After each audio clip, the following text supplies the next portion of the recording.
Good evening, everybody. It's Friday night. It's 9 Woo! o'clock. It's time for What's on Joe Mind. You're in the TeamStream. I'm your host, Mike Irizarry. With me this evening, filling in for an ailing Joe Colton. In the room next door, it's Rack Time Rob. No. Hello. That guy. I'm in my bedroom because I'm trying to recover from Dead Game 4. Yeah, right. I was just asked, how did that go? I still haven't read it yet. I've just kind of like flipped through it, and I'm gonna have to do the deeper read to like try and figure out what the heck is going on. I love when people try to get deeper meaning out of Liefeld. Ugh. Phenomenal. I feel bad for Chad Bowers and all this. He's a good guy. Former guest of the program, Chad Bowers. I know. And now enduring his own personal crucible. Right? Yeah. Yeah. If he ever listens to any of these, he might not be coming back. No, we pretty much we always rip, and then Mike goes, well, except for Chad Bowers, you know. Yeah. He's doing his best, man. I mean, no one can make sense of Rob Liefeld. Yeah, it's make that a good. But he's making it kind of readable. Got to give him his credit.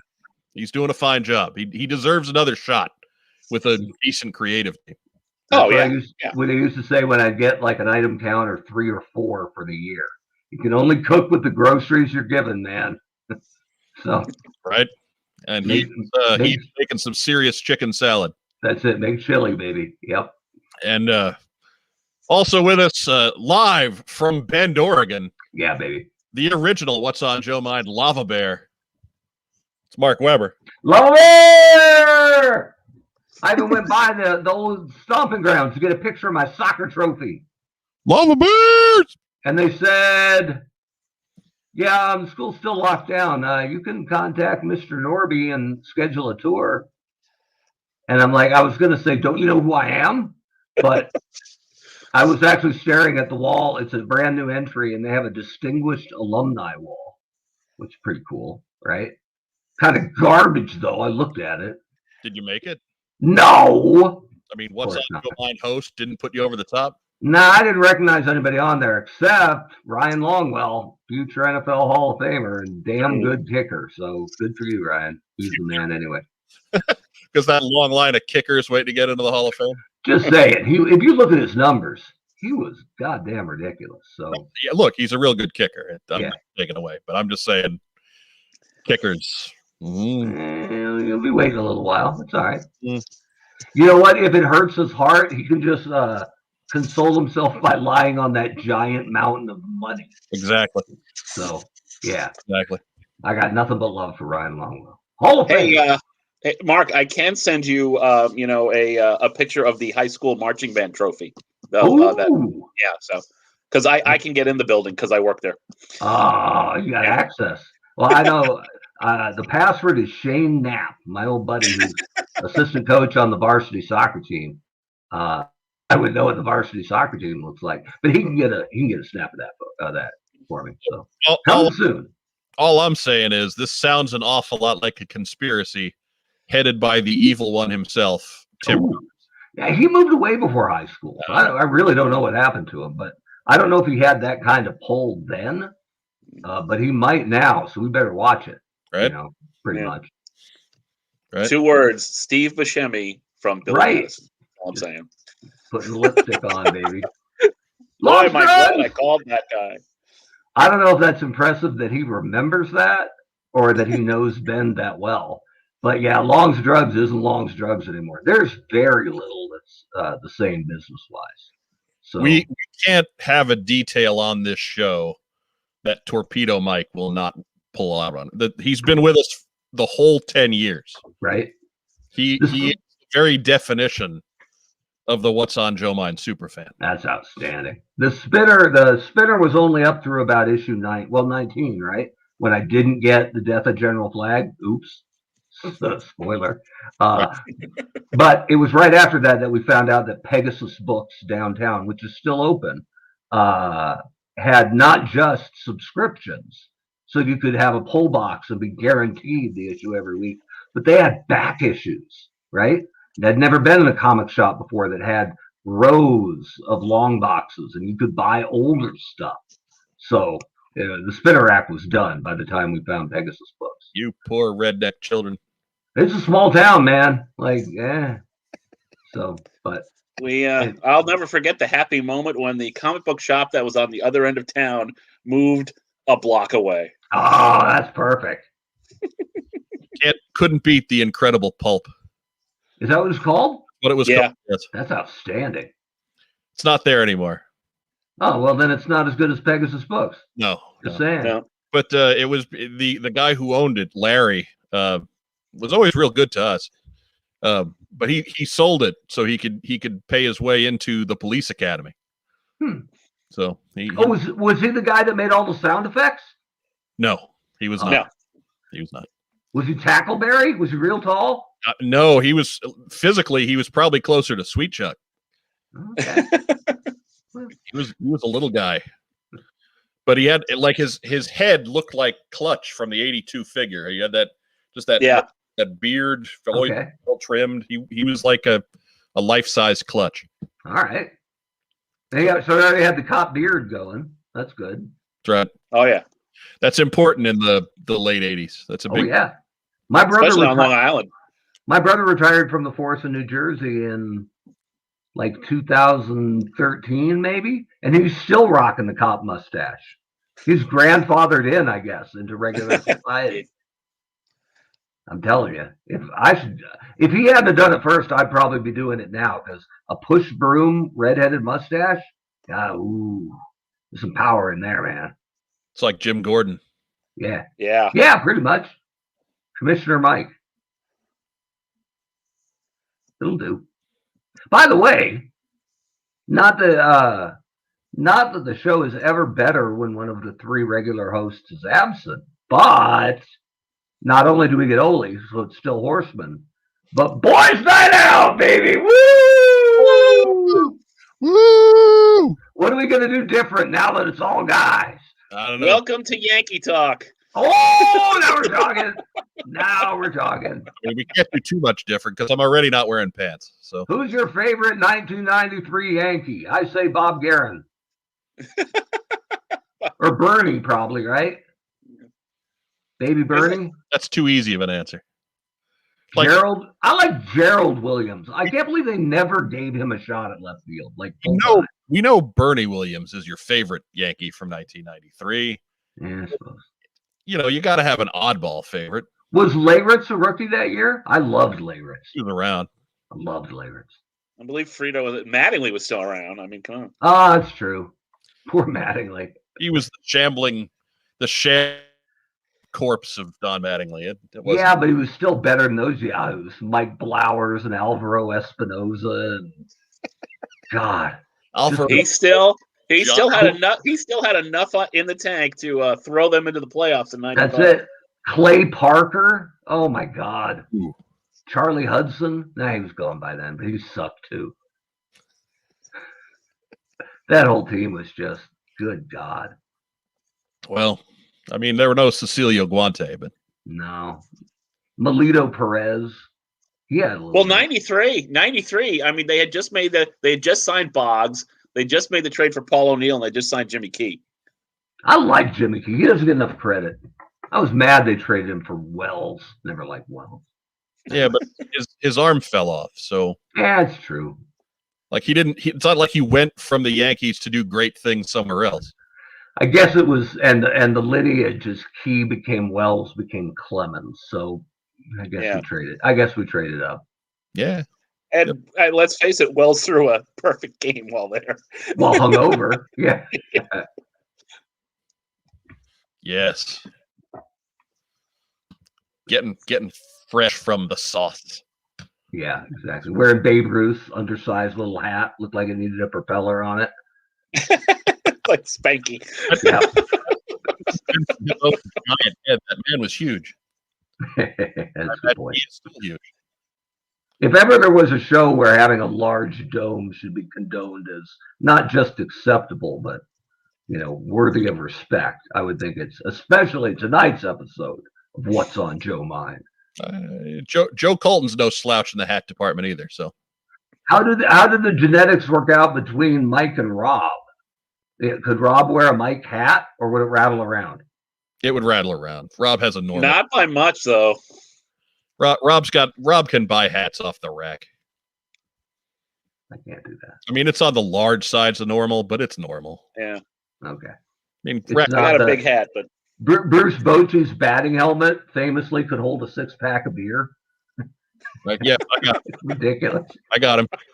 When he got traded, he actually said, "Okay, but I got to take my helmet with me," and they had to paint over it. Yeah. Because he never would have found it. He never would have found a size 12, right? Yeah. All right. Anyway, what were we talking about? I mean, a Little Rascals mention. That's Yeah. what we do here, sir. Yeah, even Steiny couldn't believe it. Maybe you haven't been on this horse for 10 years, but that's what we do here. In case you've just tuned in, ladies and gentlemen, buckwheat has been shot.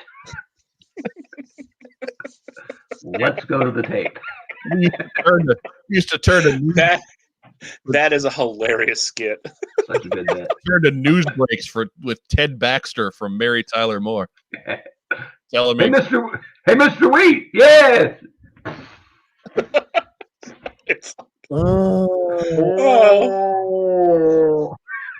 Like some Jack Ruby type coming in to shoot him. It's just You think 10% of the people tuning in actually know what we're talking about? no, not a clue. And the other 90 are like, it's really dragging today. Yeah. Whatever. looking at the viewer numbers tick down. And it's always dicey what's on YouTube, but go to YouTube and SNL Buckwheat Shot. Give it a jingle. Yeah. If it's there, you'll like it. it'll turn. And if it's not, forget it. I think I found it on YouTube. I think it's floating around out there. So good. So, anyways, only 12 minutes. That's pretty good for us. Not bad. Let's get to the news. Dude. First news item. Fortnite, the Fortnite Snake Eyes 6-inch figure is done on Hasbro Pulse. So prepare to hit the secondary market if you haven't ordered it yet. Yep. MSRP is $39.99. If you're ordering now, just prepare for it to cost you more. Good luck on that one. But yeah, that closed up just a couple days ago. And good luck if you haven't gotten a hold of it yet. Now's the time when a lot of people who were like, I don't need it last week are like, oh man. Yeah. Yeah. That little itch starts to get you. Yep. I've been there, but I'm in on this one, so we'll see. Yes, I figure at the very least, it'll retain its value, right? It's not going to be worth less than I paid for it. So if I get it and don't need it, I can flip it, but I'll probably hang on to it. It's cool and all. I didn't need it, so I took a pass. Maybe Yeah, I'll paint it like a Cobra Viper and pretend. Cobra Viper, come back to me. Yeah. Next news item. That's you, Rob. Your turn. Oh, Yeah. Just announced today, there is a G.I. Joe specific YouTube channel. Hey. How can you do a clap that sounds like it's 7 years old? They decided to finally follow our lead as the flag bearers for the franchise and get on YouTube. No, but seriously, it just announced today, G.I. Joe YouTube channel will be adding episodes of Sigma 6 and Renegades, along with more episodes of Real American Hero in the near future. So find the G.I. Joe YouTube channel and subscribe now. Much like with us, more subscribers means more people paying attention and more content. And we want this to blow up because we want to be able to see those shows. And the more people subscribe, the quicker we get extreme. Extreme! Woo! That's for you, Joe Slepsky. That's it. There you go. But We have a comment down there. Release the extreme. That's what I'm talking about. next news item. Do. Some clarification on new G.I. Joe product listings. Thanks to our friends at histank.com, it's been determined that Wave 4 of the retro packaging line exclusive to Walmart will include a vehicle. What vehicle that is, Eh. Man, it's a short list. And the movie wave of G.I. Joe Classified will include a deluxe figure. Ooh. The line's first deluxe figure was the Baroness with coil cycle from Target's first wave of Cobra Island exclusives, and that went over pretty well. So, time to start wondering what figure and perhaps what small vehicle that figure will be coming with. Mm. Since it's being listed with movie Scarlet and movie Baroness, I have a feeling it's going to be movie Snake Eyes with some kind of motorcycle. Yeah, probably. But probably something new and movie specific, right? Let's hope. Maybe. It's all new at that size anyway, so. Fingers crossed. Claw glider with Storm Shadow. That would be nice. Probably That actually wouldn't be that bad. Probably Snake Eyes, but whatever. Claw glider with Storm Shadow would be incredible. Yeah, absolutely. And it'll go to Target and you'll never find it. Never. No. Never. And guess what? I won't either. No. So one of you two is going to be able to trade and make a great deal with all these Target exclusives that I can't buy. So Racktime Rob is the lucky one with Target exclusives. he knows what's up, huh? He does. He's got a guy. Okay. Ain't nothing wrong with that. I don't think he's actually got a guy, but No, my G.I. Joe sense just tingles and I walk in. That's solid.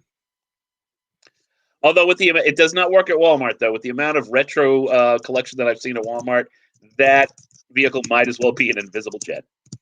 Are people aren't finding the Fang yet, are they? yeah, it's started to make the rounds. Is it creeping out? Mine's on pre-order, so I think I'm about a month away from it being canceled and me getting pissed off. right. I think like Me too. Or them sending me another empty box. Right. I think much like the Wave 3 Zartan, it's just been spotted out west a few places. Okay. I stopped by the Walgreens out here. It's a big one, brand new, beautiful building, and not even a spot for G.I. Joe, right? I had a one of those things where you put it back and pick it up, put it back, pick it up, put it back, pick it up, put it back. It was a Diamond Select 6-inch scale Maximilian figure from the Black Hole, the big red robot with the spinny blades. Ooh. Right? He's big, he's red, he's dominant. But near as I can tell, there's no stand that comes with him. And he doesn't have feet. So once you get him out of the box, the hell are you going to do with him? Yeah, you pretty much have to lean him against something. Yes, I did get a no prize. Yeah. It right here. Yeah, exactly. The next thing you have pre-ordered from Target, they're going to up their game. They're going to send you a Xerox picture of a middle finger. That's it. That would have And been something in the box. They'll send it to me in a padded envelope, and it'll be all beat to hell. Walmart. Probably so. I got an email from Walmart telling me that my Fang pre-order had been pushed back. So I'm hoping that's not the first step in a, I got that exact same one, and that's the exact thing Target told me before they said, "Hey, we canceled your order because you didn't respond to the email we didn't send." Yeah. Now, I mean, like my first pre-order from Walmart went okay. I pre-ordered a His Tank and got it, Mm-hmm. and it came in a box, and it was in good shape, and everything went, as it should. Yeah, and then then I got empty Scarlet, invisible Scarlet, and then Roadblock came in 2 boxes. Split in half? Box in No. Oh, box in a box. Okay. Yeah, a box in a box. I think I probably got one of your boxes. But, probably. Yeah. My Roadblock came in a box, a little too tight fitting, but it was all right. Yeah. And then everything else has come in a padded envelope, and everything else has come damaged. Yeah. So 2 different Destros and a Scarlet. So yeah, my Amazon Storm Shadow came in a padded envelope, and then my Amazon Prowl and Ironhide just came in the box that it was packaged in. With a sticker on it, right? Didn't they sticker the box? That's great. So good. So there, from Matt Rubin, a lot of posts on Facebook groups say that their Fang orders have been canceled. Hope you get yours. Well, yeah, it's going to be a little rough for me if I have to cancel Walmart too. Yeah, and then I'll be a Joe fan who refuses to shop at Walmart or Target. Ugh. I ordered it like the day it went live, so I'm hoping that Mark will be camped out in that shiny new Walgreens. Man, come on. And the way Walmart works, it's like, like you'll have like an entire area of the country that gets like nothing. And then like there's some Walmart in Topeka that has like 50. Who is writing the business plan that says put stuff up, collectible stuff that collectors are after? Let's put it up for pre-order and then not set aside enough product to satisfy the pre-orders we said we'd have. Right. Yeah. Just, and again, like with the Target stuff, this isn't about, oh, I didn't get my Vipers. It's about you can't treat customers this way and expect them to still support your business. Yeah. Ridiculous. Don't put them up for pre-order. If you don't know how to handle it, nobody would have a legit complaint if they just hadn't done pre-orders for any of it and it just started showing up on shelves. That's how it worked our whole childhood. And if you ran down to get your 3 3/4 inch Cobra Viper and they were sold out, guess what? That's how it works. You'll have to come back and look. But now with all the pre-orders and the pop finder, and I sound every bit of 55 years old shaking my stick from the porch, but it's not better. You're making it worse. Yeah. It's there's a lot of, as Dan Larson said on Toy Galaxy, there's a lot of goodwill being spent as currency by these retailers, and that's not something that is a renewable resource. No, and if they honestly don't know how to do this better, they should be getting better direction from Hasbro. Or anybody else. Maybe this is happening with all sorts of collectibles. Yeah. I'm only dialed in on Joe, but yeah, I have a feeling it is. I really do. I mean, it seems like nobody, like no fandom is happy with like store exclusives or anything like that. I mean, right. Yeah. Well, there's foreshadowing. A little bit later, I'm going to give major props to a company that knows how to do it. And that's why they get my business, even though it would probably be cheaper to get it elsewhere. But you know what? If I can get a pre-order and I know I can count on it, that's a business I'm going to support. So, chew on that. So, anyways, next news item. Entertainment Earth has filed a lawsuit for breach of contract against Megalopolis in California. Complete conjecture at this point, as not much is leaked out about the nature of the case specifically, but it appears that Megalopolis was using Entertainment Earth as a supplier for some items and flaked on payment. We'll try and have more as this develops and becomes a bit more concrete, but maybe if you're thinking about ordering from Megalopolis, maybe put that one off for a while. Yeah. So, somebody online, I forget who it was, had a nightmare story about trying to get money back from Megalopolis for canceled items or something. So it certainly seems like the warning signs are out there, right? So yeah, choose carefully. Somebody's circling the drain, and it looks like he's wearing a purple cape. So poor guy. Hey, real quick, Action Figure Expert has a little comment that says it's their first time listening tonight. So welcome. Nice. Where's that? What? He's in there. You'll find him right up there. Hey! Rookie of the year. Welcome. Or at least Welcome home. Howdy. Tell your friends. Yeah. Collect, share, trade us with your friends. Get the whole set. Subscribe. Right. Down there. So as far as Action Figure Expert is concerned, it's always Boys Night Out! Yeah! What's on Joe Mind? Nice. You get Wes in here. It'll be a party. Next news item. Do. The redecoed versions of Classified Wave 1 are available for pre-order at Big Bad Toy Store. New versions of Duke, Roadblock, and Scarlet are available individually for $22.99 each, or in a Wave 1 case with Destro and Snake Eyes for $104.99. So if you're looking for those Wave 1 redecos, and I'll be honest, I wouldn't mind picking up Duke and Roadblock. $22.99 a piece at Big Bad Toy Store, so be sure to hit them up when you can. Or just you might find them with the Wave 3 stuff that's coming out. Who knows? Yeah, and that's my foreshadowing there. Brief plug. I've used Big Bad Toy Store for years, and you pre-order something, pay for it. It's usually just a little bit more expensive than you might be able to find it at retail, if you can find it at retail. But yeah. I've always had fantastic service from them, never had anything canceled, and always shipped fantastically. And when I saw this, I was going to try to find these at retail, but I don't want to go store hopping so much right now. And you know what? $3 more, done. I'm in. So these are in my pile of loot, as they call it, waiting to get shipped here shortly. So great option. That $3 is worth your gas and time. It really is. I'm also going to take a moment and mention Kokomo Toys because they're our sponsor. Oh yeah. They sent me an Aero Viper in like a box that could have held ski poles. Right? They leaned it against my house when they delivered it. That's how well protected that little guy was. So yeah, Kokomo Toys through the roof. Literally, it was really tall. It was like.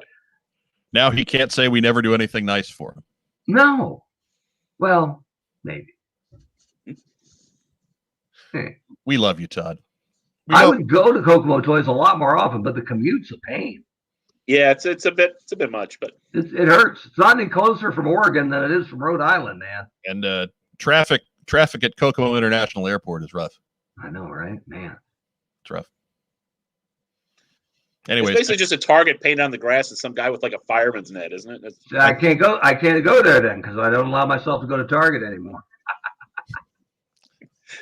Now they have to add an extra ring so they don't infringe copyright. Right. And fool me into landing. All right, fine. But if you hit the center dot, your rental car is free. Anyways, next news item. Our good friend Bobby Fala has shown off the factory samples for his new Action Force figures. They are on the Volaverse YouTube channel. Ooh. I was going to capture some pics and pass those along, but actually I'd rather you go over to Bobby's channel and just watch his live stream just from a couple of days ago, February 10th, that says he did the video. And just check that out on YouTube once we're done here. Yeah, they're crazy posable. Like, I think he had a guy sitting cross-legged, crisscross applesauce, with like his head down and his hands over, like a hostage video kind of thing, but whatever. Wow. You can do that if you want with the Action Force figures. So you might say they're posable AF. See what I did there? Posable Action Force. That's what I said. That's right. I might have mentioned that to Bobby, that stickers that said in like the around the circle, posable AF, revolutionary AF, awesome AF, might have been really cool. But what do I know about marketing? These kids these days. Anyways, that's the news. Lots of news this week. For a week that we didn't think we were going to have a ton of news, everything showed up in the last 2 days. That's it. See, that's why we did the show on Fridays now. Waiting for the news dump. Oh, and today, did you see on the Pulse podcast today? No. No, it's a lot of Power Ranger stuff. No. Yeah. No. That stuff came on when I was in college. Yeah. It was ready. More forgettable. That's marketing. My roommate Eddie, my freshman year was the first year that Power Rangers was on, and he would not he would never go to dinner until Power Rangers was done. He would watch it every day. I don't even think, even when I was like if I had come out at the perfect age for it, I don't think it would have grabbed me. Yeah, it was a little silly. Yeah, and But that was two shows Eddie would never miss. All My Children. Power Rangers. ooh, did he turn out okay? He did. He graduated with a 4.0 There you go. and with a major in computer science. And Clear. and a picture from Luke and Laura's wedding, probably. That's General Hospital, man. Whatever. I was the one who was not doing something right. No, he has the framed picture of Susan Lucci, if he's a All My Children fan. Oh, was that all? Yeah. Okay. Clutching her Emmy the time she won. Right. Wasn't she the one who got nominated like 50 times but never won, and then finally... Yeah, something like 17, 18 times in a row. Yeah. I think time number 18 was the charm. Good for her. So good. Yeah, it was good for her. Was for you. And that Regis Philbin guest run. I don't remember that. Where's Miami? So anyways, we do have an entry into the post sock. Which we'll here. And so, hi.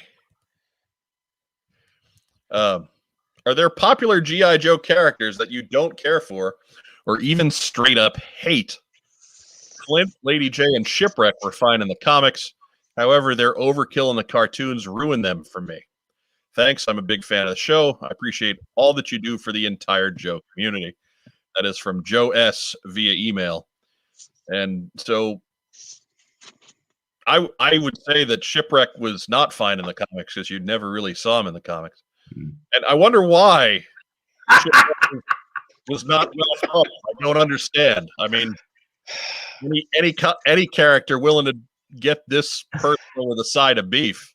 Wait, and he landed CoverGirl, so obviously she wasn't turned off by this. No, I'm not doing that. She's studying the technique. Yeah, she no. CoverGirl and Shipwreck were not a thing. They were in IDW, I think. That doesn't count. I'm just saying. I'm sorry, Devil Suit. White Queen.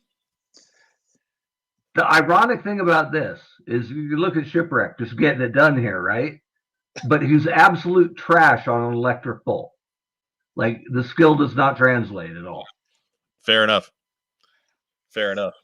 I love Polly, though, like counterbalancing as he's... Look, Polly knows his role. Polly knows what's up. So anyways, any popular G.I. Joe characters that you don't care for or straight up hate? Mark Weber, we'll start with you. I mean, the one that lost me from Jump in the comics was Duke. And I always took more of my cue from the comic than from the show. Yeah. But if you remember, it's General Flag's funeral. And here comes the Rattler to wipe them all out, the whole team in one fell swoop. And then Roadblock and Duke arrive and shoot the Rattler down. And they go, "Wow, you guys are really amazing." Woo. And he goes, "Yeah, I'm Duke. I'm going to turn the sorry lot of you into soldiers." And I'm like, yeah, it didn't fly with me. So, and even as they've given him some depth, but he's always been so two-dimensional to me and so over-pushed that what I like best about Joe and about a lot of different brands and shows is when they give you an ensemble cast and give them kind of equal billing. And so, your guy or gal is going to get a moment or some time in the show or comic or movie.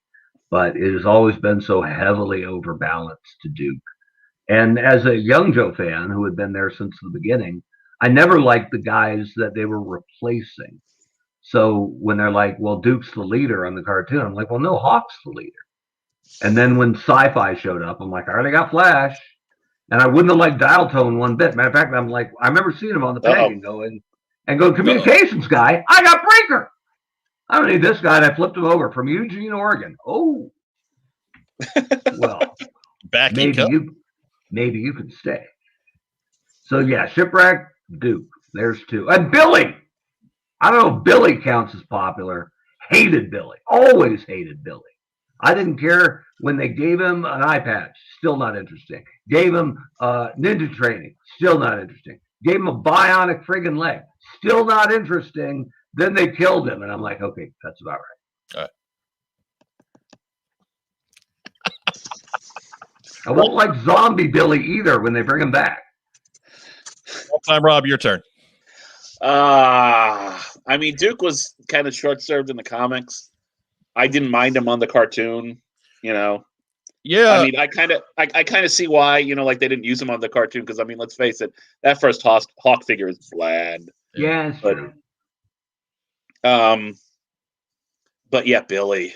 I mean, if you wanted to get a comic story to come grinding to a screeching halt, let's write Billy in.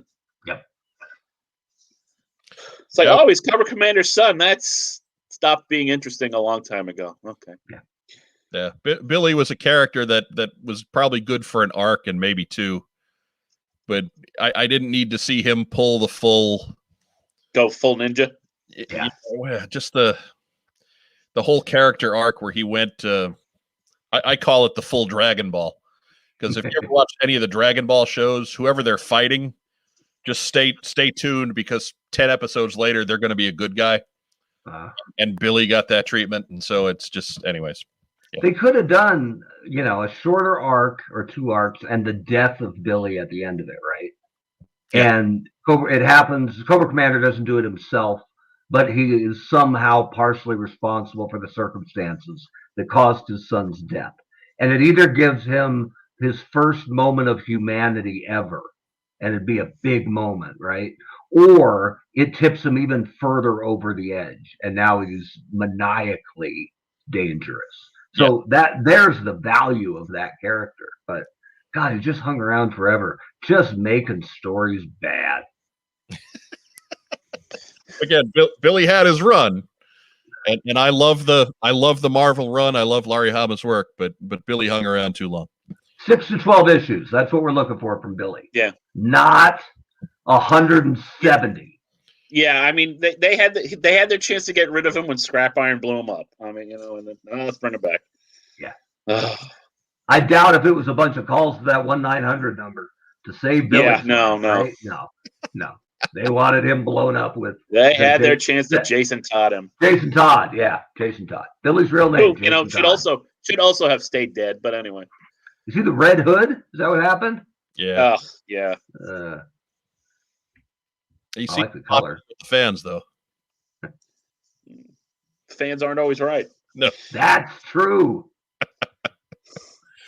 Anyways, I know Mark is expecting me to answer this with Mercer. Yeah, but he's not that popular. Mercer is a popular character, so you're underselling him. Mercer is the dog crap that you wiped off your shoe on the way in. He's not a popular character. I don't know if I had characters that I didn't like on the show so much as I had ones that I liked more than others. Like I think hate is a little too strong for any of them. I liked Flint and Lady J, so I didn't mind having them around as often as possible. I liked Duke because even as a child, I recognized that if Duke was there, some kind of bodily harm was going to be exacted on that poor man. Seriously, go back and watch the old Sunbow shows and count the number of either head traumas or comas or explosions he gets caught. I mean, Duke is... I feel bad for Duke watching them as an adult because he is getting grievously injured every 3rd episode. Duke's not in every episode because Duke has to spend some time letting his bones knit. By season 2, he should have been that like punch drunk boxer that's like, hey. On a show where people were what are they doing? Parachuting out of exploding helicopters. Yeah, but poor Duke, man. Yeah, Duke's like 10 feet from grenades all the time. Just, you know. I guess you never got that transfer you wanted to All My Children. Right. Where things be a little safer. Be a bit cleaner. So I don't think that I had anybody that I hated. Again, just ones that I wish I saw a little bit more often. I've been laughing with Rob. We've been watching from time to time the old G.I. Joe Sunbows on YouTube. And one of the jokes I have is that every time I turn it on, it's going to be somewhere in the middle of Operation Mind Menace. And more Ugh. often than not, that's true. Yeah. And I'm going to have to watch it until the end because it's the Flash episode, right? Right. It's the only one where he has any kind of role to speak of past just being in the background. So I have to hang in there. And even though it's kind of a dopey episode, it's a bad Super Friends episode. I mean, it's just man, you're so negative. Flash is so underserved in the comic too, right? yeah. Like his idea of being kind of the electronics and mathematics guy, but also the laser gun guy, and like the only comic bit I remember is from like issue, God, I forget if it's early. It might even be the first one where they get locked into a room and they suggest to use the laser to burn the way out. And he said they'd lead up all the oxygen. We'll have nothing left to breathe. Issue 3. And, okay, issue 3. And so he's smart enough to know no bad idea, but he was also highlighting why he won't be of help. Yeah, sorry, boys. So. They wound up using him for that anyway, though. Yeah, you know who wrote him really well? Bill Nedro in his Kindle World stuff made him an actual laser sniper, and it was really good, really good.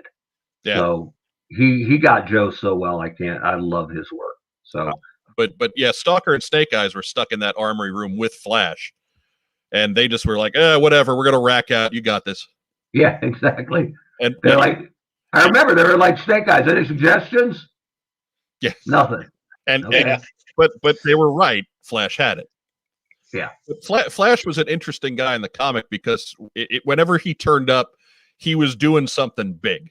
He didn't turn up very often, but like he was up in the space shuttle fixing a satellite. He was there in issue 1, bypassing all the security things by frying like cable that long, with his laser and even in the Devil's Due run, he was the guy who, when they went back to the second Wingfield's compound, he was the guy who blew it up. Yeah, he and his fight in the Devil's Due run, blowing up a Terrordrome. His farewell was big, right? Like Flash. I always liked him, but he was never one of my absolute favorites. But when he bit it in Devil's Due, I was like, oh, that's one of the 13, man. You can't just throw them away. I had a long running argument with Brandon Jerwa because they made a mistake when they revealed a couple issues later the memorial plaque for the Joes who died in that mission. They left Flash's name off it by mistake. Maybe Gambello was too long to fit on there. Maybe, I don't know. But anyways, my argument was because he wasn't there, they didn't actually kill Flash. Right, he wasn't dead. And Jerwa told, mind you, Brandon Jerwa wrote the issue, so yes, he knows. Yeah. I am going against the writer of the story. But he said, no, man, Flash is dead. And I'm like, he's not dead. He's not. Right? He's not dead. There's no body. Look, it's really an either-or situation, right? Either he's alive, or you really screwed up a very key moving detail. So you tell me. If you want to go back in the archives, you could actually hear him and I have that argument on this show. If you go down to the link to Podbean is down below. If you want to go back a few years ago to hear Mike and Brandon Jerwa duking it out over the demise of Flash, my second favorite show. One of the only things that I really liked out of Citizen's run, which I know is, you can't say polarizing because most people didn't like it, but the bit of where Rock and Roll had shot Grand Slam, fearing he was a dire wraith, and Grand Slam was just about to shoot Rock and Roll too. Mm-hmm. But originally that was going to be Flash. And that was one pushback I gave. And I didn't give many, but I was like, you know what? We already gave Flash a heroic, meaningful exit in a previous comic. And Grand Slam never gets to do anything. And they look the same. So just color the gloves different. And, we're good. If you go back to the old Marvel run, I believe Grand Slam held the record for most times as a casualty. I believe he was shot the most often. Right? And he wore all that padding. Yeah. Isn't there one of the covers of like 16, 17 or something is Major Blood? I forget if it's Blood on the Bus grabbing, and someone on the 17. motorcycles grabbing. Yeah. Isn't that Grand Slam on the motorcycle grabbing the gun? Yeah.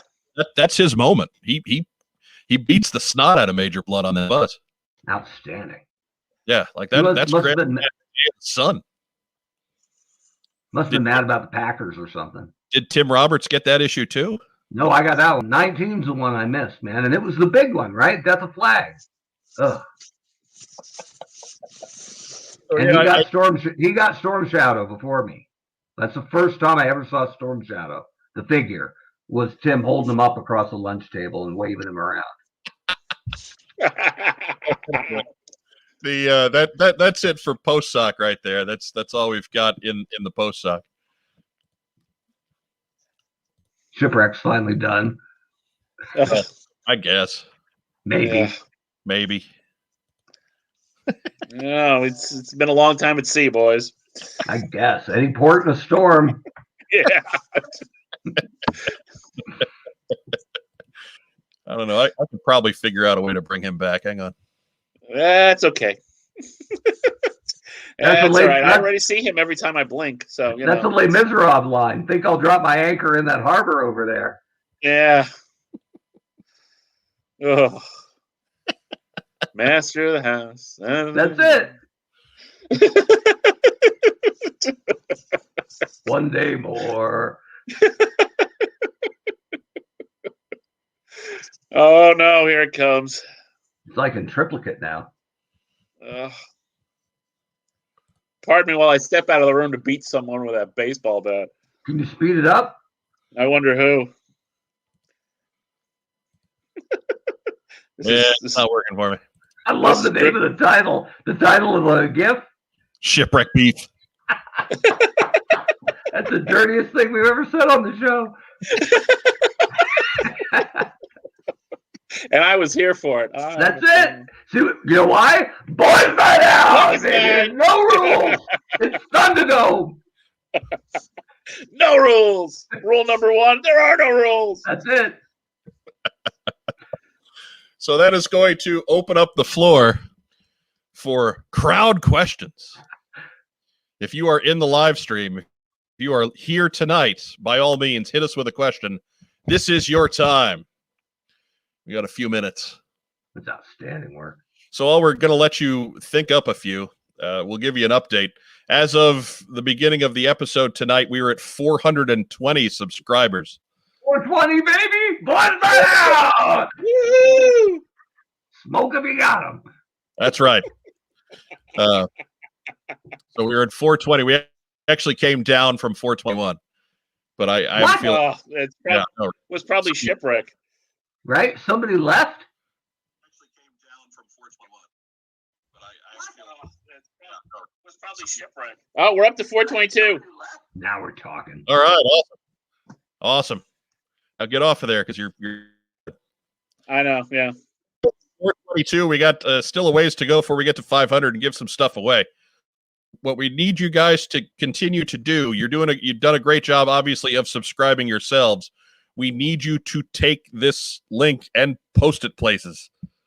We need you to share. We need to get the word out. We need people to see what kind of fun we have week after week after week, and to where they want to join in and have some fun as well. Hopefully, we will soon get to doing some more short content stuff with Joe Colton's postcards from Losertown, and of course the Honcho's Lazy Bastard Corner. So good. So, among other things, we have a few other ideas that we're going to kick the tires onto. So, okay, starting to get some questions in. And first one from I'm ready. Holly. Anyone need a set of those 2-inch classified figurines? Joe Colton probably needs enough red ninjas to fill a Christmas tree. Yep. If by set you mean 180 red ninjas, I know a gal. Yeah, we we can hook you up, Phil. So that's where you need to direct that inquiry. Do you need enough red ninjas to fill a Christmas tree? Mm-hmm. And I bet you the answer will be yes. Yep. So maybe she'll hollow them out and make candles out of them, right? and then they can just melt as the season goes. Or the less we see Joe Colton with power tools, the better I feel. I suppose that's true. Chris Farney asks, how many new fans do you think the classified line has brought to Joe? My short answer on that would be many, thousands. You think?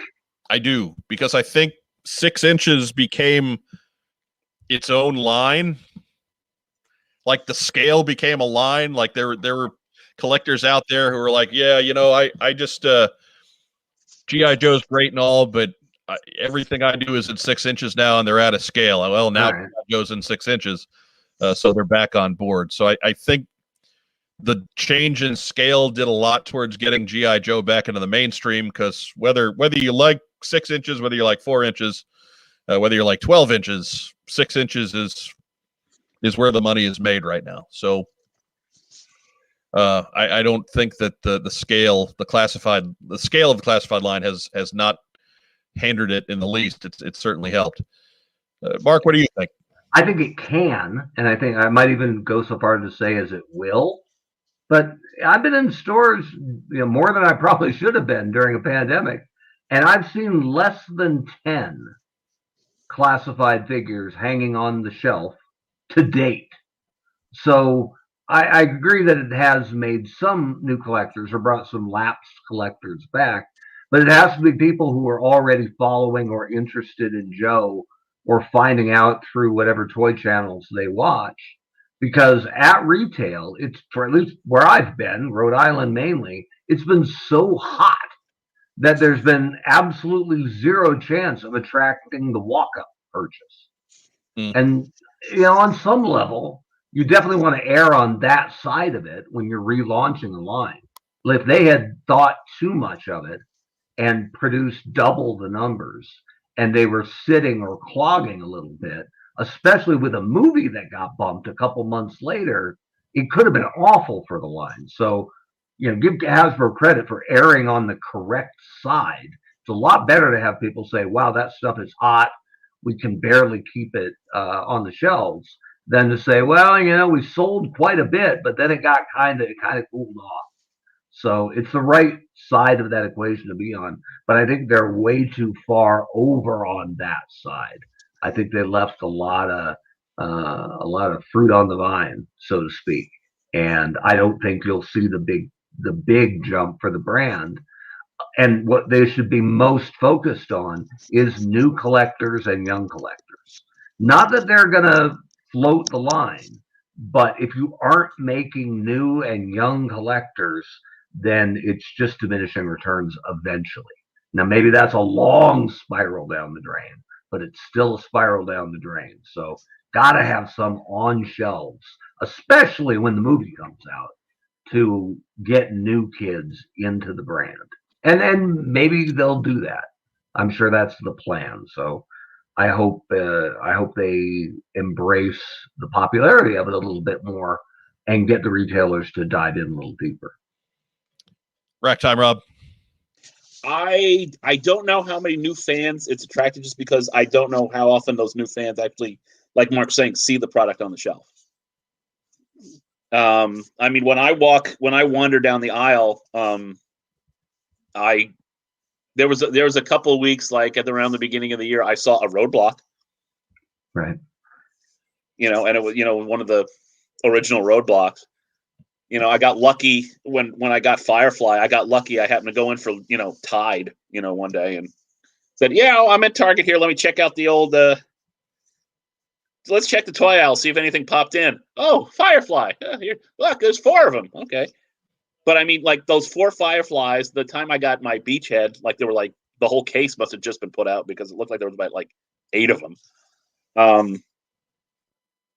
Those have been like the most I've ever seen of like the G.I. Joe figure, the classified figures at retail. Every other time it's been 1 or 2. Oh, there's a Roadblock and a Scarlet, or oh, look, there's a Snake. I never saw Destro on the shelf. Well, and given how often the really cool standee displays were, like even when those emptied, it's kind of, when you see one empty, they're still serving a purpose. This was hot and it sold out, except that Joe fans were bogarting them left and right. So if they'd had some more shelf advertising, right? To show that this is where it should be. Maybe It would at least tell people, wow, it's hot. the way those That's been weeks and we still can't find any. the way those were created for Walmart is they were non-refillable. Mm. So Walmart was under the direction that once those were empty, to get rid of them. To pitch them. So if guys are taking those home, whatever, that's fine, because that's all that's going to happen. Most of the time these days, those cardboard things are kind of like non-refillable. Just pitch them. They're going to come with they may even come with the stock that you know that they want you to throw in there, on those displays, and then pitch. I know when I worked for Borders and Barnes and Noble, we would get those things in all the time. Mike just gave himself, he made it a 2-man show, him and Shipwreck. Yeah. That's the future, I guess. It's going to be the future if he keeps this up. Let me check on the subscriber count now. Oh, yeah. 412. 408. 405. Stop it, Mike. Wait a minute. It's going up. What are these? Yeah. On the center and left. A whole new resource. Center and left of that image, that's our show. On the right, that's the people.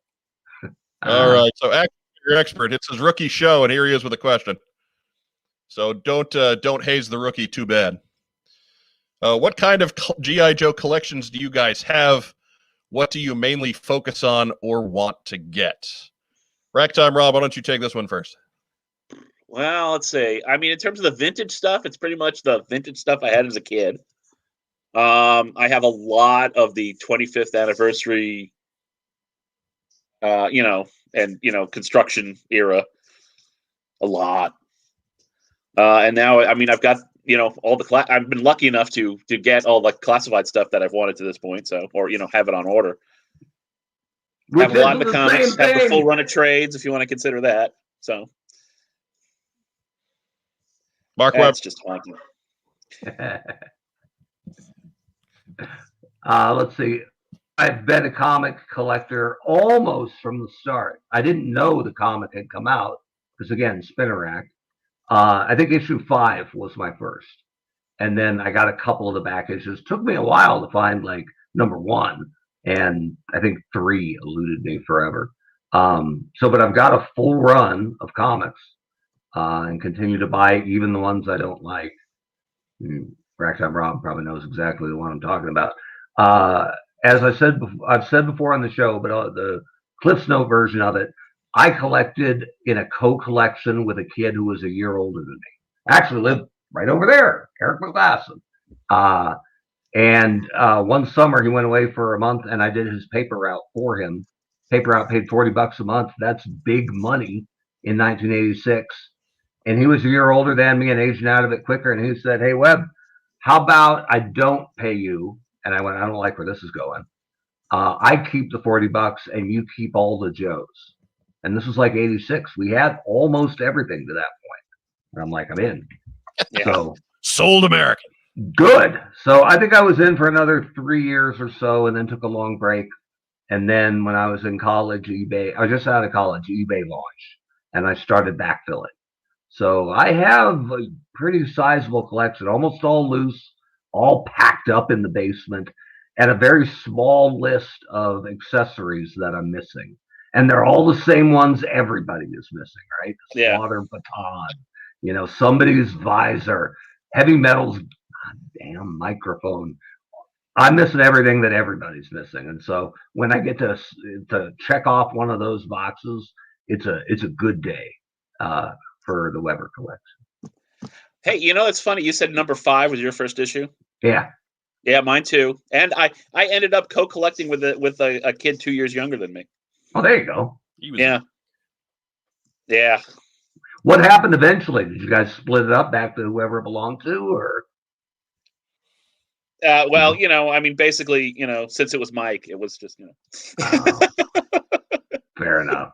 He was a dick.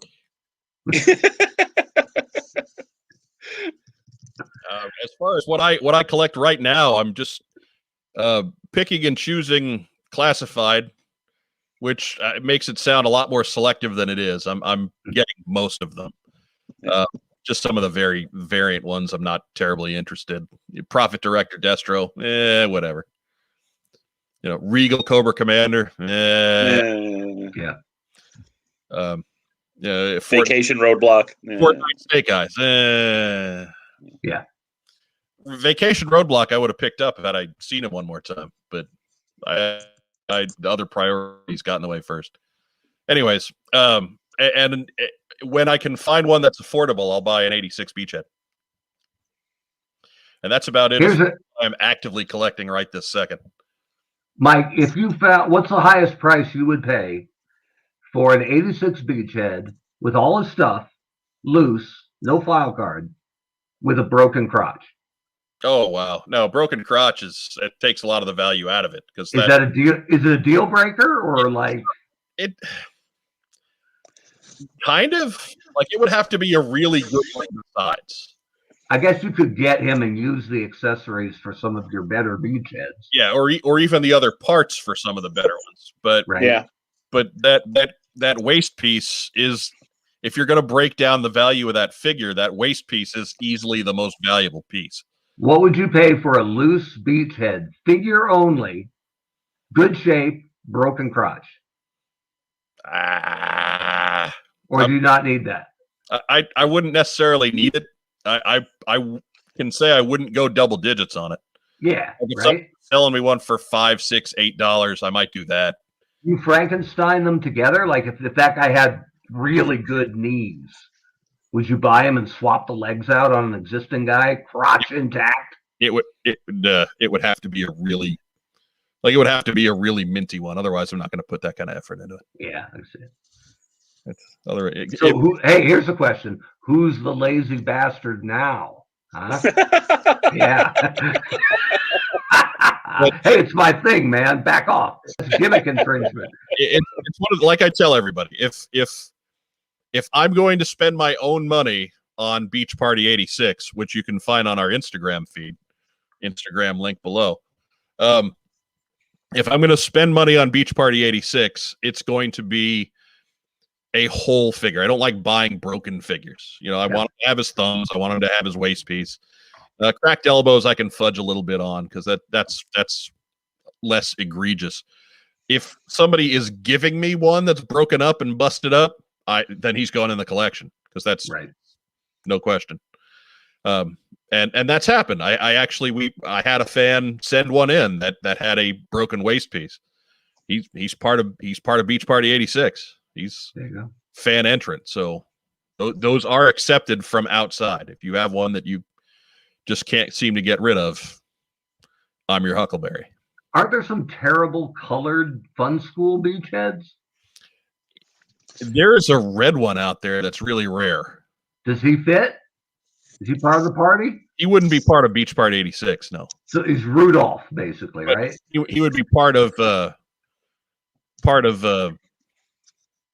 my Fun School squad. Right. Do you have that beachhead? You probably do. No, I don't have the red one. I have the regular Fun School beachhead. That pale green weirdo looking one, yeah. I have one of the classic Fun School, and then I have one of the ones with the Russian card backs. Nice. Yeah. Got to find that red one, though, if you're out there, folks. I know a guy. That is a several $100 kind of figure. So so what? I know. Yeah. Somebody over. So let's see if I can do this right. Somebody over. Nope. There. It's got to be a high-priced lawyer, right? Or an international man of mystery with disposable income. Let's get it done. It's probably Crocodile Joel. Yeah. Okay. But Matt Rubin's got $5. He says. Yeah, there you go. Here he is. Probably been asked, but what vehicles would Yins? Yins? What is Yins? The Steeler thing. Is that Steeler thing? Is that like Ewins? It's a Pittsburgh thing. Yeah. Like to be in the retro line. I don't know. I don't care that much about the retro line. It's kind of a whatever they send me, I'm happy enough with kind of deal. New Fang looks a little bit weird, but it looks like it makes a little bit more sense at the same time. I barely recognize it as a Fang with the propeller still on it. Right. If they broke it off, I'd be like, yeah, it's a Fang. Yeah. Or at the very least, the red, roll bar yeah. on the back. Yeah. How many? That's probably the only Joe's Cobra ever killed was from the roll bars breaking off the fangs and falling and nailing a Falling Joe on the down. ground. That's probably why they designed them that way. It's brilliant. But I'd like to see more. I really want to see more of the smaller vehicles. I want to see claws and trouble bubbles and things like that. More than I need. Silver Mirage that stays together. Right. They've never made that. That thing was Yeah. junk from the start. I hated that toy. I don't need. I know this is blasphemous, but I don't need more HISS tanks. I don't need more Oz Strikers. Enough with the HISS tanks and the Oz Strikers. But stuff I can continue to army build, I guess, is okay. I don't know. Skyhawks are always a fun vehicle. Yeah, That's a good one. It's not a great question for me because I'm not super in on the retro line. What about you, Rob? I like I said, Skyhawks are kind of a fun vehicle. Depending on how they do it. The original Skyhawk, always looked a little chintzy. I mean, especially when you compare to how the nice update that they did in the anniversary line. How about you, Mark? I mean, we know they're not tooling anything new, right? So, and the existing tooling for Joe vehicles That Fang is, well, I mean, they might tool a piece or something, right? Yeah. But that Fang's not new head to toe. So, No. and the agonizing truth, which I'm not breaking any news here, there isn't much vehicle tooling left intact. So pretty much what you've seen in the last 20 years might exist and even might not exist, right? So the one that we were working on that we were going to put out in a vehicle box that got canceled was the Hammer, which is a really good vehicle. So I wouldn't mind him putting out a Hammer. I always thought that because it came out late in the Joe line when Joe's popularity was waning, at least compared to its heyday, I always thought that was an undervalued or an underappreciated vehicle. Some of the late stuff like the Cobra Hurricane, which I think is an amazing jet, just because it came out late, it never quite got the pub it deserved. And so I'd love to see. I know the Hammer tooling existed at least a couple of years ago. The Hurricane's like the one jet fighter Cobra ever had. Yeah, it's great jet. But and the pilot's cool. I loved Vapor, but it just came out so late it never was that cool. So something I like the idea of something like the Hammer, something as big as they could probably release. But I also like the idea of they always made money on those bite-sized vehicles, right? The stuff that you already mentioned, the claws, the trouble bubbles, the armadillo, right? The 2 flag point stuff. Yeah, that stuff sold big, and I bet it could again. Again, if they were making enough figures to match, the vehicle need, because they haven't been making vehicles so deep that somebody might buy 3 or 4 or 5, right? Yeah. Like, I wonder if they only made as many Fangs as they did HISS tanks, because HISS tanks weren't hard to find, right? Feels like they maybe overproduced a little bit or were just about right on the HISS tank. So, if we're going to go absolute fantasy sports on that answer, what's the one thing that you haven't seen that you want to see in the retro line? I want to see the Hammer. I want to see the big one. Hammer. Okay, Rob. The Hammer.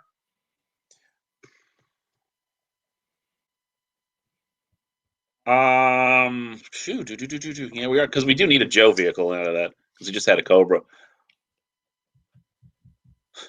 My pick's the Dragonfly.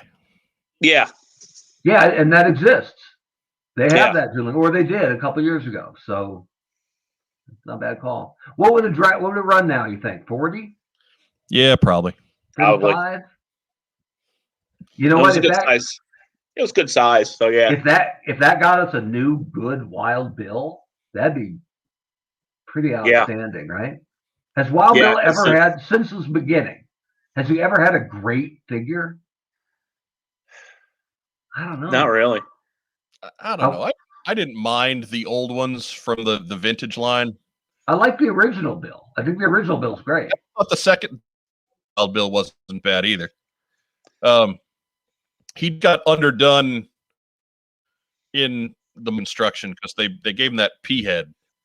Yeah. That tiny little head. Otherwise, he'd have been okay. Yeah. Little plain. Should have averaged his head and mine. Right. And then, yeah, we'd both be better off. Could have been Wild Bill with his co-pilot Wild Web. Pardon. All right, Podna. Are the Jada Toys 1/32 scale hiss and vamp still coming out? And would you guys like to see more micro scaled vehicles? As far as the Jada Toys ones, couldn't tell you. I've never seen the vehicles. Yeah, I haven't hide hair or promotional picture of any of that stuff. So those metal figures are clogging the pegs, but yeah. And would we like to see more micro scale vehicles? I guess we'd like to see micro scale vehicles first to know if we want to see more scale. Yeah. I'm certainly interested. I don't care about the figures, but the vehicles I am more intrigued by because they have a little bit more play value. You know, you can sit there and just mess around with them when you're on the phone or whatever. Some Hot Wheel sized, yeah, you know. Well, and we're further away from Racktime Rob's frozen out despite being only in the same. How'd that happen? Now I'm frozen. I think I'm still here. I'm all about the vehicles because we're further away than getting legit sized or classified sized vehicles at all. So I'm all about the vehicles. That's why I think they're more interesting than the figures. Gentlemen. There we go. It was a solo show for a little while. Yeah, it's not a team stream unless we have a Wi-Fi down. I was like, I can go solo, but I haven't done it before. So I riffed for about 30 seconds, and guess what? We've got 500 subscribers, ladies and gentlemen. Just like that. Hey. We just had to send me to Bend. Who knew? Classy shows like Saturday Night Live get live from New York. We get live from Bend, Oregon. Bend, Oregon, baby. Yeah, so that means I can expense this trip. An American Dad favorite. Solid. Right. Loser Town Letters could be an entire channel by itself. That is the damn truth. Be rated R, whatever. I'm looking forward to that channel. I'll be the first subscriber. Joe Self asks, what's the first figure and vehicle that got you started on G.I. Joe back in the day? For me, it was Breaker and the Ram. And he was confused because he was like, does he have a beard? He has a beard, but he doesn't hear. I don't get it. So I over the last 10 years, this story has been, my story on this has been told time and time and time again. And it is directly connected to the gentleman in the bottom square. So yeah, but you don't tell it right. Oh, it's entirely possible. Fighting words. Look, for step one of that story had nothing to do with me. So yeah, the expert is here, can put some light on that. But Mark, since our stories are conjoined, why don't you go ahead first? What was there's a G.I. Joe figure and vehicle? Still open store here in Bend, Oregon. It's kind of like a Target, except for they don't, treat their customers terrible. It's called Bi-Mart, BI-Mart. And I remember walking down the toy aisle, and there they were. And this is 82. You didn't have any idea this was coming, right? And I had a Super Joe vehicle that I got for Christmas years before.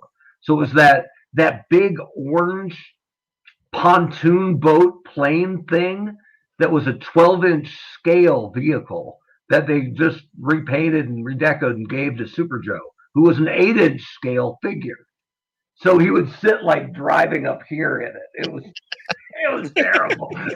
But you could reconfigure it in different ways to make it an actual jet. It came with little phone books for him to sit on.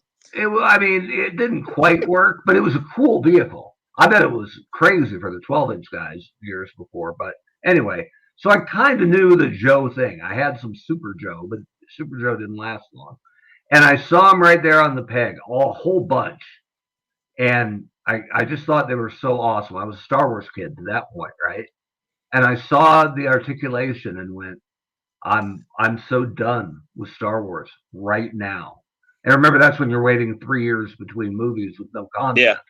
So I'm just like, because I would have been, a year before Return of the Jedi, right? Yeah. So I still don't know what happens to Han Solo. I don't know if Luke's if that new hand's going to work for him or what. And I saw all the Joes, and I went through You them. went franchised to Burger King. I don't remember. The one that I don't remember if Snake Eyes was an option.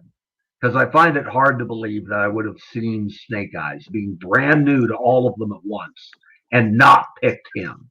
But I only had enough money for one. So from a wide assortment of Joes, because I remember going through them and I had a bunch to choose from, I picked Stalker. I thought Stalker looked so badass compared to the rest of them, right? Because he had the camo and the machine gun and the beret. He just looked awesome to me out of what was available. So, and I only had $3. So Stalker was the first Joe, and then a couple weeks later, I think we were on a trip to see our grandparents in Michigan, and I got the Ram. I bet the Ram was a lot of people's first vehicle if they were 82 kids like me. So yeah, Stalker and the Ram. That's it for me. All right. So Ragtime Rob, I've been telling the story for 10 years. Nice of you to say something before tonight when we're live. So why don't you go ahead and tell the story for real then, and I will put Shipwreck up next to you. All right. Thanks a lot. All right. So Mike and I had seen like the commercials for the comic book and the toy, like the action figures, and kind of like, I don't know. Didn't thrill us. And then I went to the mall one day with my grandmother, and we were walking through JCPenney's, and back in the old days, department stores actually had toy departments. And I walked by, and I was like, "What are those?" Look at the package art, and it's like, what else? So I go over, it's those G.I. Joe figures they're talking about. I flipped, I picked up, looking at them on the wall. I mean, they probably had like just about like all the original figures. And pick up Snake Eyes, and it's like there's a file card on the back, tells you what it's about. So I was like, I need to get this. I need to get Snake Eyes. So we paid for Snake Eyes, did a whole bunch of other stuff in the mall. On the way back, I was looking at the back and said, they have a laser rifle guy. So on the way back, I grabbed Flash. So I came home one day with Snake Eyes and Flash, and then I decided, well, these toys are cool. I guess I'll check out that comic book they've been advertising. So then we got started getting the comic book because the Number 5, Tanks for the Memories. Mm-hmm. And then I think during the summer I got a Cobra Trooper because they had decided to do the Cobras. I was like, oh, they're making the bad guys now. Because those two original figures I had were actually 9-back figures. Okay. They didn't even have the Cobras on the back. And then in terms of like the vehicles, for Christmas of '82, I got all the vehicles. Every one of them. And Mike got none? I got 0. Did you ask for them, Mike, or were you not in yet? 0 vehicles. I was totally in. I got a number of figures, but I got no vehicles. Did you figure you'd just play with the ones Rob had, or? I think my folks were concerned that being a little bit younger, that all that military stuff would turn me into some kind of sociopath. I gotcha. Needless to say, I had already begun to turn into a sociopath. So the military stuff had nothing to do with it whatsoever. It was New York, and so attitudes towards guns are a little different. Even for people that aren't necessarily anti-gun, as our parents, were not. It's not like it is here in the Midwest or out west or the North or the South. It's just different. So the fact that everybody was running around with a machine gun bothered our folks, and probably specifically our mom a bit. And so I think that was a big part of why I didn't get a ton of G.I. Joes that first Christmas. Again, got several of the figures, but none of the vehicles. It was more than made up for being, Catholic boys. My first Holy Communion was the next spring. And so 1983 was Mike's year. Okay. So. Well, actually, it was your birthday, I think, because Mom sent me and Grandma out. Same event. They were the same day. Ooh. Yeah, they probably were. Did you get double presents, or did you get Webered like I do every December? It was a little bit of a Weber. It was just like it was more people than I normally saw. Okay. But it wasn't so much because like I did not get like a whole bunch of stuff for First Communion, so it's not like they were going to do like present them up for First Communion. So they were like kind of like for his birthday, Okay. It was, and they kind of said, well, let's find him some. And she sent me and Grandma out to find GI Joe stuff for Mike because like, well, Rob will tell you what to get him. Yeah. So. Right. So riddle me this: Flash is Mike's favorite Joe from year one, right? By far. Yeah. So when you came home with Snake Eyes and Flash, it must have been love at first sight, right? Oh yeah, yeah. So, but did you have to get your own Flash, or did you just play with Rob's? Eventually, he eventually got his own Flash. My first Joe was Stalker as well, because I didn't want to get the same ones that Rob had. Sure. This way we could kind of expand the base a little bit, and Stalker was frankly badass. Yeah. And our folks would buy us doubles of like would buy us each our own of like the single carded figures. But the vehicles, like we would, basically I would get like, let's say like the Mobat, and Mike would get, his tank or something like that. So. Right. I had Cobra stuff out the wazoo. I got a lot of the big Joe vehicles, and Mike got a lot of the big Cobra vehicles. Okay. That's the way it worked out. What's interesting here is that Mike finds out or sees the Joe figures secondhand when Rob brings them home. But Rob and I didn't even know they were coming. Rob had some idea from the advertising, but we both fell in love with G.I. Joe and are still in love with G.I. Joe 39 years later, because of the abundance of them on the pegs. Yeah. And I know retail's totally different now, but stumbling onto something awesome, I mean, who knows if that didn't have that might not have been part of why it sunk its claws in so deep. I mean, they were amazing toys, and the file cards were so valuable and underappreciated long term. But having them on the shelf is what grabbed me, because there were a bunch. I got to go through a bunch and select my favorite. And nowadays, you're lucky to find one on the peg from a wave of 4 or 5. So, and I mean, if you look at Hasbro stuff, if I walk into a Target or Walmart, not only do I not see GI Joes, there's a mess of empty pegs where Marvel Legends used to be. Yeah. There's a mess of empty pegs where Transformers used to be. Yeah. I mean, the stuff's not getting restocked. And I don't know if that's whether that's on Hasbro or the store or both. But when I was running Generations, man, they were pretty well on pegs, and they sold like crazy. Transformers is about the only one I'll find like on pegs, and it's mostly like the same stuff you see every time. Yeah. The only and Mattel's no better. I mean, like the Masters of the Universe is in all retail now. Mm-hmm. I mean, basically there's like a peg full Skeletor. You can tell that because it's sitting there. Yeah. Yeah. But I mean, like all that stuff's empty. I mean, distribution was a problem for Mattel when they were running DC Universe Classics, which is a line that I really liked. Mm-hmm. I'll tell you, the only toy line that I see that gets refilled regularly and rotates product in is the stuff that McFarlane's doing for DC and that Spin Master's doing for DC. McFarlane Toys, man, knows what he's doing. Yeah. Hey, did you know that it's 900 different versions of Batman? Yeah. But at least they're they're putting it on the shelf. And I know it's selling because it's a different assortment every time I go in. The Venkman figures came in packs of 40. Did you know that? Yes. Apparently. Yeah. I can still walk in and get a whole set of Ghostbusters. Oh yeah.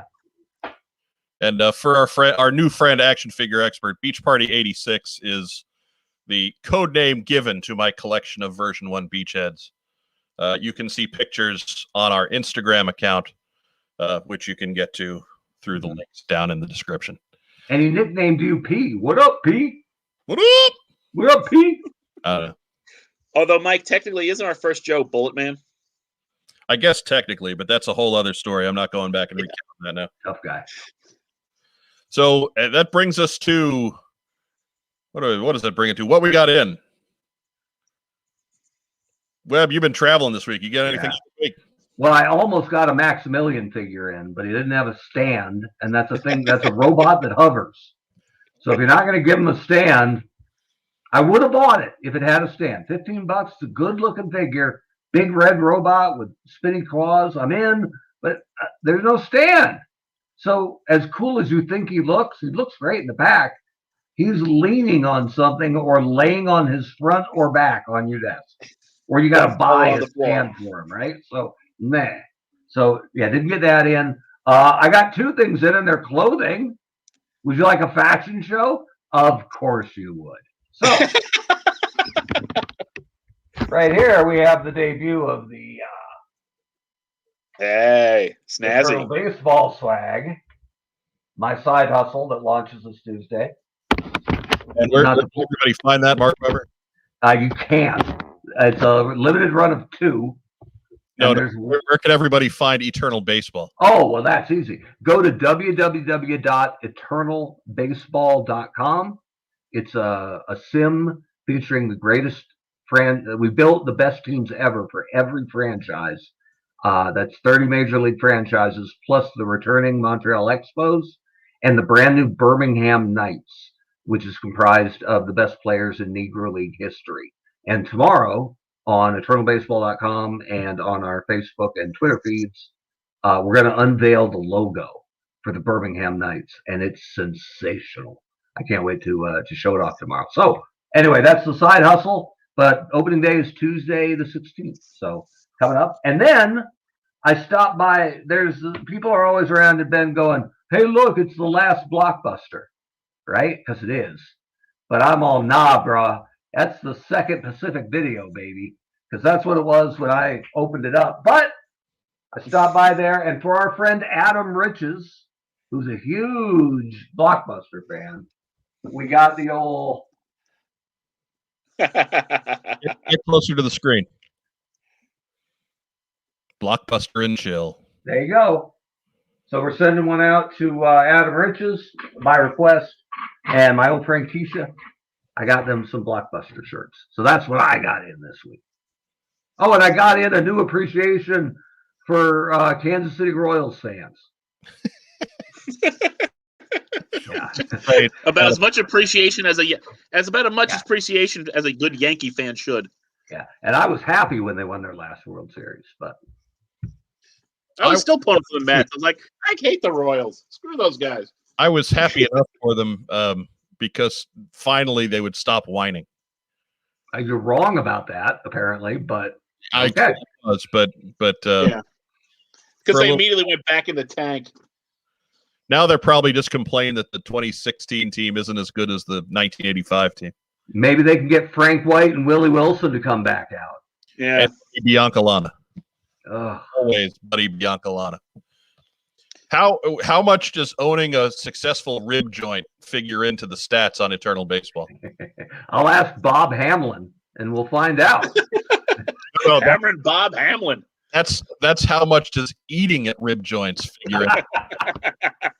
This is that great Letterman moment when he had the fun gifts for Christmas, and there was the lazy Yankee fan heckling hat, and it had the speaker on the top, and he just pulled a string, and it went, "Run, Balboni, you fat!"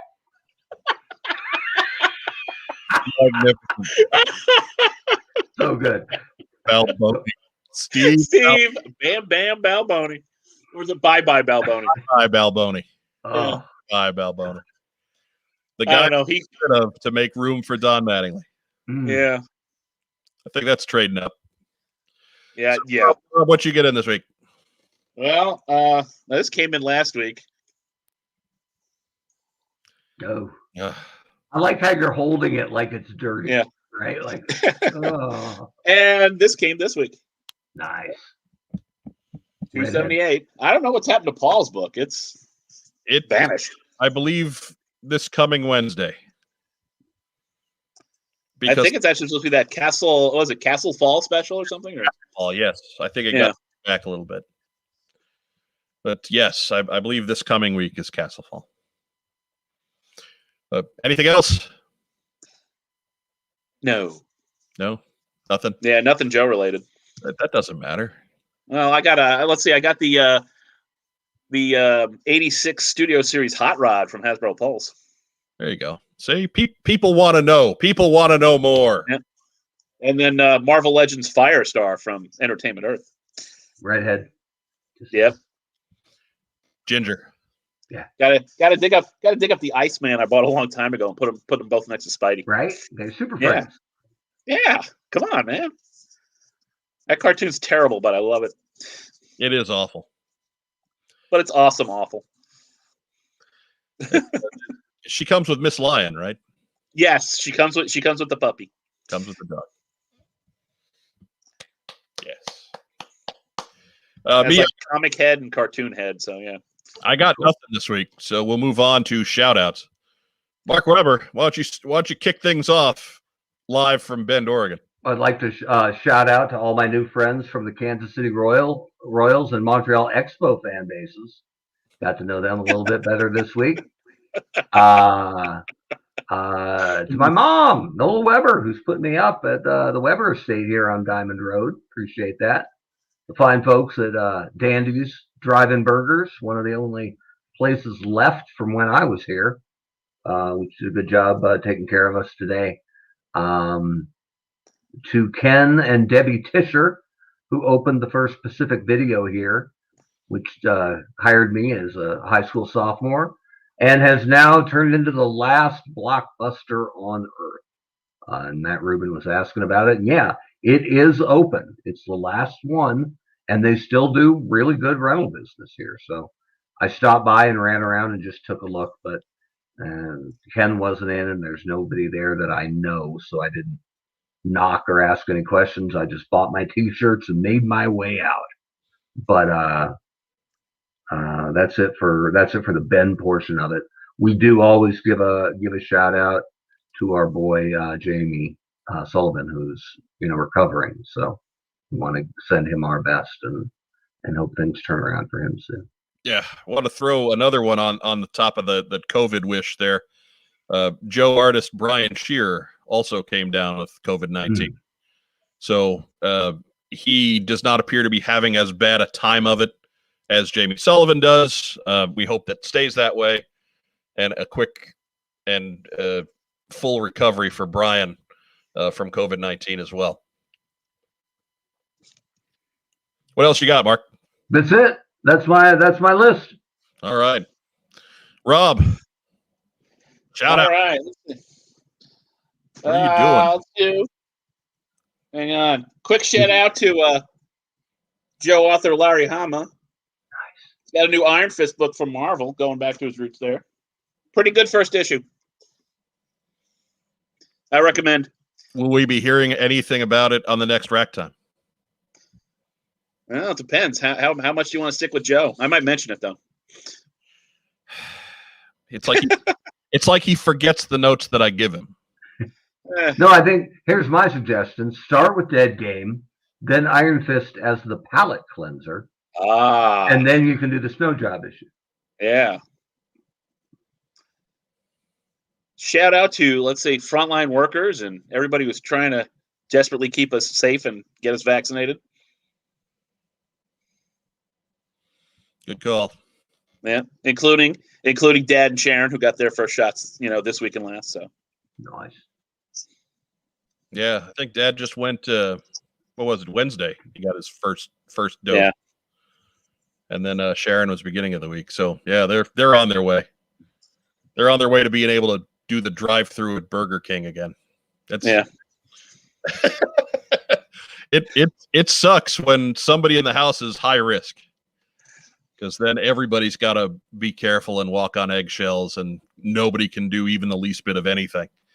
So I know that's been their reality for the last year. So I hope that loosens up a little bit now that they're going through that process. For myself, shout out to Joe Colton, a late scratch from tonight's episode.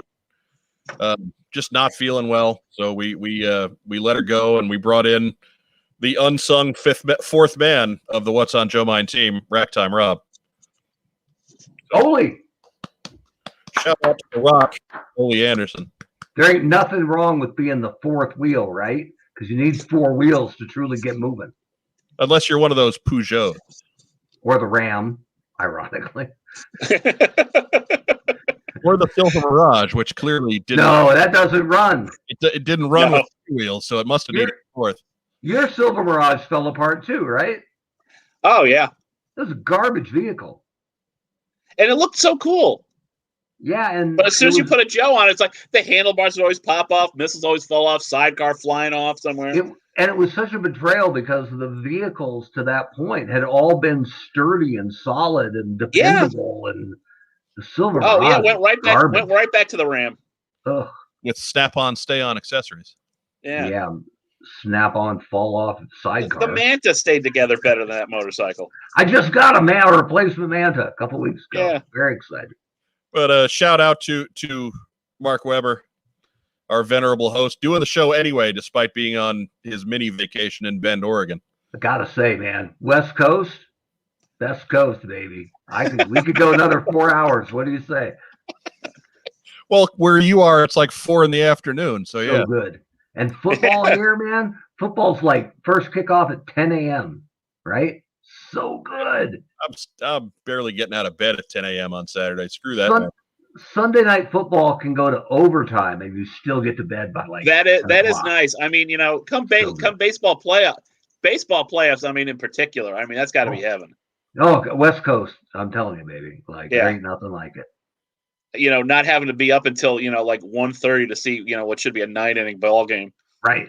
The worst one for me when I went to DC, and everyone's a Redskins fan, of course, or Washington football team fan, and they lost a heartbreaker, like double overtime to the Eagles on Monday Night Football, and so it ended at like 12:55 or something, and they lost, and it was a brutal home loss. A lot of guys got hurt. And the next day, it was like Morning of the Living Dead. Everybody got there on time, but none of them should, right? It was like that scene in the Tim Burton Batman where the newscasters are giving a newscast a month after giving up personal grooming. Yeah. Like everybody looked hungover and bent and just awful. And yeah. I'll tell you the two roughest days at work, that I can remember, like in the last 10 years or the last 2 times the Giants won the Super Bowl. Oh, I could see that. Because I mean, the game goes, until 11. You're keyed up. You can't even fall asleep. It's like, then you're getting up and I'm dragging around. There's kids going, I'm like, whatever. I asked one of the hosts that day in DC, and I said, "Is it always like this?" And he's like, "Nah, this is bad, but not as bad as the body bag game."